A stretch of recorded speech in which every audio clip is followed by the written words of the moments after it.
Hello, everyone. I'm very excited to introduce our next speaker.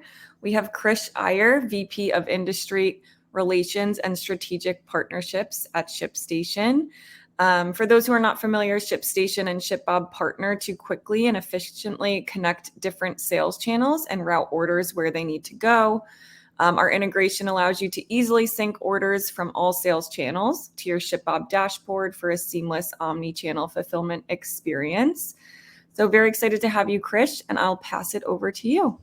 All right, great. Thank you for that. Appreciate it, Krista, and very excited to be here. So I think the first things first is I've got to share my screen and hopefully have a chance here to present some fun information to you here and be able to talk to you about some exciting things here about shipping and logistics here, here in 2023 and beyond. So, all right. Oh,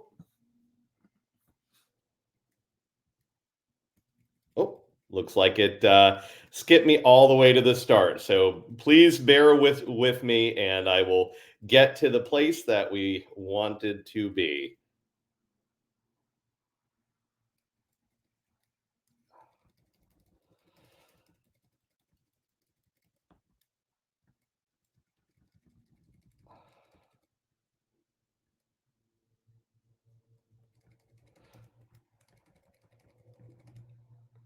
All right, well, let's go on ahead and get started as the slide's loading here. I'm Krish Iyer, and I am the Vice President of Partnerships and Industry Relations for ShipStation.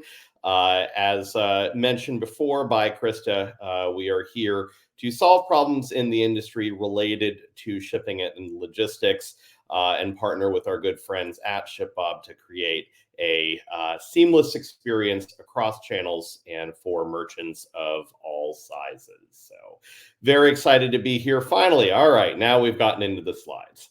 Okay, so holiday shipping trends. Apologize for the late start. What are we going to talk about here?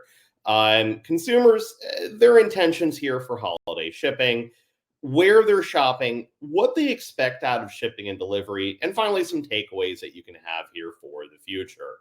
All right. So, look, we know that right now, still some economic uncertainty, some financially uncertain times for us as we head into peak season.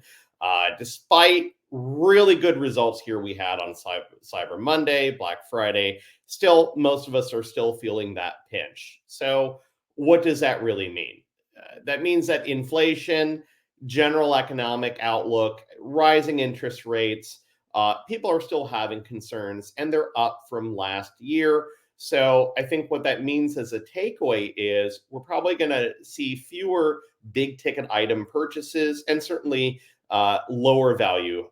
There's what they call that lipstick trend, which is the idea that during economic uncertainty, there's the idea that people will buy smaller luxury items to make them feel that sense of luxury and pampering. But definitely with an order value that might be a little lower. So that does mean good things in apparel, health and beauty, home goods, but maybe not for big ticket items. Now, where are they going to shop?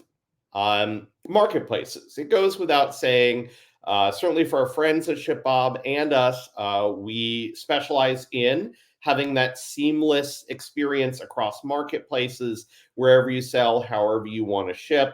And 88% of global shoppers are saying that they want to buy on a marketplace this year. In the US, especially, marketplaces being the most popular channel for consumers. So, in any case, what else are we seeing? We're seeing, not surprisingly, that in the US, 253 billion in marketplace sales are projected over the holidays. Not surprisingly, on some of the biggest ones out there, your Amazons, eBays, Walmarts, and other ones as well. But what's driving the growth of marketplaces? Now, it goes without saying most of us shop on marketplaces for the idea of an endless aisle, lots of selection, But more and more, we're seeing that membership incentives, not just Amazon Prime, but certainly different marketplaces out there, offering a lot of different types of incentives to have loyalty. And that can be with free shipping, discounting, things of that nature. But also, when consumers are looking to buy items that are secondhand, returns, there's more trust placed into a marketplace. And lastly, what I'd say here, it's not on the slide, but as we talked about earlier in one of the previous presentations about cross border, the idea is that in cross border, there's more trust placed in a marketplace than buying from a retailer maybe you don't know as well, and trusting with an international credit card payment and shipping and delivery. Now, what do consumers care about when it comes to shipping and delivery? Certainly, it goes without saying we want things that are on time, but we're also used to free shipping or order thresholds that allow us to have free shipping. But what does that really mean? And these are all fairly obvious things. Flexible returns, obviously, something that's popular, that's gaining in importance. But what it really means is that the expectations of standard delivery times are getting more and more stringent. And here in the US, we're seeing really about 41% of consumers, based on our survey data, expect 3 to 4 days. Although we're used to the Amazon effect of 2 days or less, really US consumers are willing to say that 3 or 4 days are okay. Even 5 to 7 days can be okay depending on the item and what you're buying. Over 7 days, when we start getting into people not really being particularly pleased. And of course, with same day and next day, it's a customer delight, and in some cases, some consumers are willing to pay for it. More on that in a moment. But really, that sweet spot is anywhere from 2 to 4 days. Now, what is it that we're concerned about during the holidays with frustrations? Obviously, all of us are asking the question, where is my package? And so the idea that, do I have the peace of mind that if I tender it and do the right things by the right date, that late deliveries won't happen?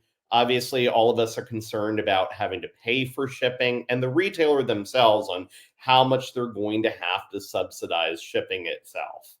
Um, in addition, porch piracy, we all know that that's an issue. Certainly, there are great tools out there, post-purchase insurance, visibility that the carriers are giving you now with pictures, to really try to cut down on that porch piracy. But are consumers willing to pay a premium for deliveries as we click close to end of year? And this is a question I've personally always wondered about. Recently, we ordered our holiday cards, and I got a little scared of when it said it was going to be delivered, and that was free delivery. But for delivery that's a little bit faster, the service I was using wanted to charge me $30 to $35, and that seemed like a fairly big disconnect. Okay, couple days, but the reassurance $35 just didn't seem worth it. But as we found from survey data, 61% of consumers that we've surveyed are willing to pay up to $9. So I have always wondered, what is that cutoff number that we're willing to pay? And it looks like that number is $9 for same day, next day, or some sort of premium delivery. And so, retailers, as you're looking at options, you may have to subsidize that shipping, but they're willing to pay on average roughly up to $9 for more of that peace of mind during the holiday season. So, what are our key takeaways here? Not keeping you too long, but hopefully able to answer some of your questions as well. First off, use marketplaces to your advantage. There's that peace of mind, there's that endless aisle and selection, and especially if you want to sell things like secondhand products, used, marketplaces a great way to go. Prioritize how you communicate with your consumer during that delivery journey. We didn't talk about this a whole lot here in the past few minutes, but the idea is that the consumer really checks roughly anywhere from 8 to 10 times that tracking event during the course of asking themselves, where is my package? So being able to consistently communicate every day where that order is through the method that that consumer wants, meaning email, could be text, could be other methods, really super important to reduce cart abandonment and to get that repeat buyer. And finally, can we offer more delivery options in addition to free shipping? I mentioned a few minutes ago the idea of the $9 threshold for that 1 day, 2 day, same day type of premium shipping. Can you offer, in addition to free shipping, something that is free and then something that can give the consumer that peace of mind? You may have to subsidize it. That's okay. It looks like the threshold's about $9. And finally, can you implement customer centric returns? Due to time, we didn't really talk a lot about returns, but it goes without saying the clearer your policies are around shipping and delivery with returns, and what that no friction ideal or even free returns policy is, really will go a long way into getting that sale to begin with versus the idea of adding friction on the back end to try to save money for you as a retailer. So what I would say here is thank you, and excited to answer some of your questions and get to know some of you.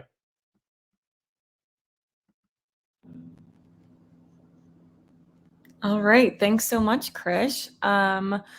I don't know if we have any questions right now, but if you do have any, please drop them in the chat for Krish. And there also is the ShipStation booth that you can go to ask any additional questions. As a reminder, these sessions are recorded, so they'll be in your inbox tomorrow morning. And thanks again, Krish. All right. Thank you, Krista.